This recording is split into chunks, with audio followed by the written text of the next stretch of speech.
कहानी उन आम घरों की है जहाँ खाने वाले तो कई, लेकिन कमाने वाला एक मर्द ही होता है। बावजूद इसके उससे उम्मीदें कम नहीं होती। देखिए जी, सामने वाले वर्मा जी कैसी अच्छी तरह से सफाई करते हैं छुट्टी वाले दिन अपने घर की, और एक आप हैं। अरे यार, उनके पास कार है, ऑफिस पास में है और हफ्ते में 2 दिन की छुट्टी होती है, तो फर्क तो पड़ता है ना।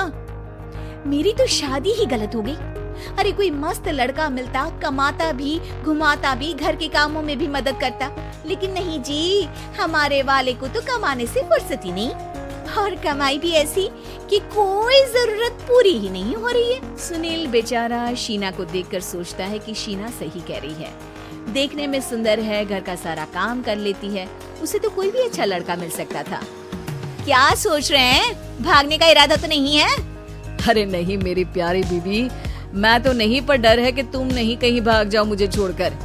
शीला सुनील के मुंह से प्यार भरी बात सुनकर मुस्कुराती है। आप भी ना। सुनील एक दिन ऑफिस से घर आता है कि तभी शीना कहती है, सुनिए जी, वो मेरी सहेली आई थी, सारा दिन वो लोग यहीं थे, अब जा रही थी तो मैंने कहा नहीं नहीं, मेरे पति छोड़ आएंगे ना तुम्हें, तो रोक लिया मैंने।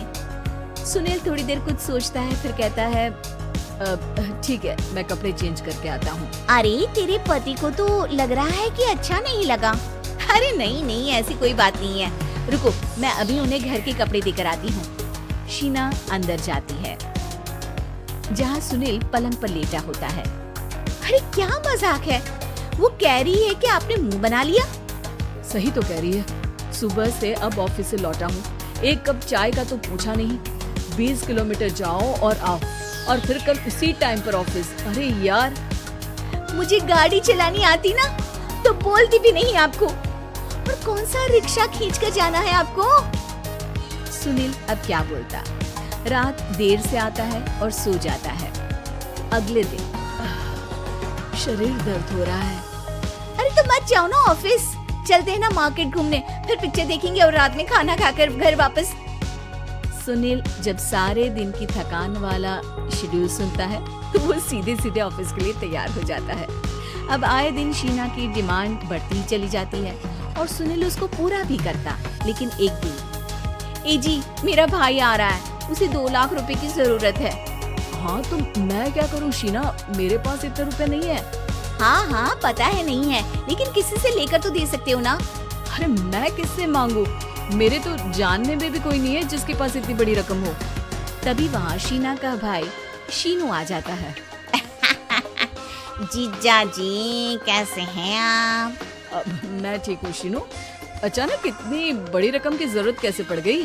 अरे जीजा जी, वो बिजनेस शुरू किया ना, तो उसके लिए पैसे की जरूरत है, काफी हो चुका है, थोड़ा पैसा बचता है तो मैंने सोचा आपसे ले लूं।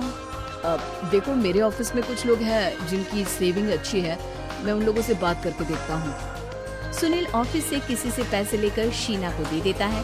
शीना वो पैसा भाई को दे देती है। 2 महीने बाद, अरे यार शीना, वो ऑफिस वाला आदमी अपने पैसे मांग रहा है, कैसे दूं? अपने भाई से बोलो ना पैसे दे दे।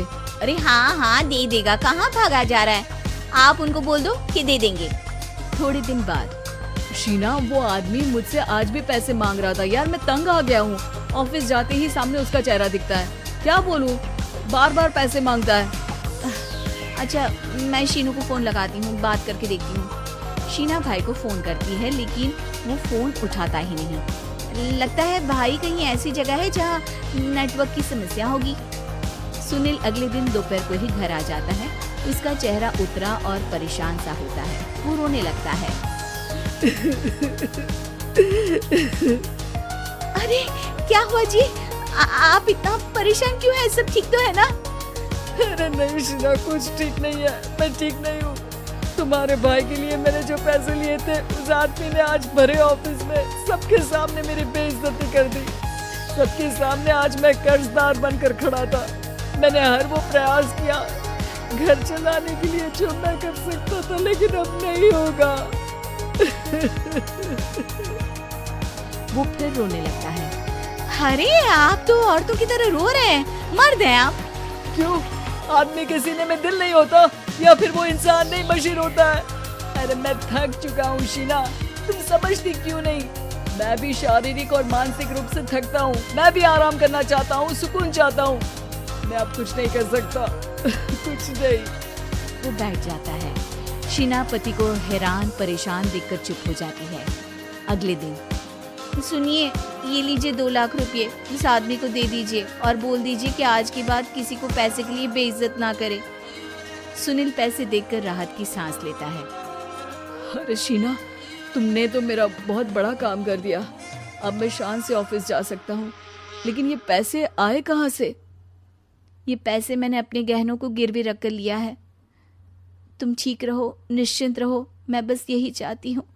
मुझे माफ करना, पर अब मैं समझ चुकी हूँ कि मर्द को भी दर्द होता है।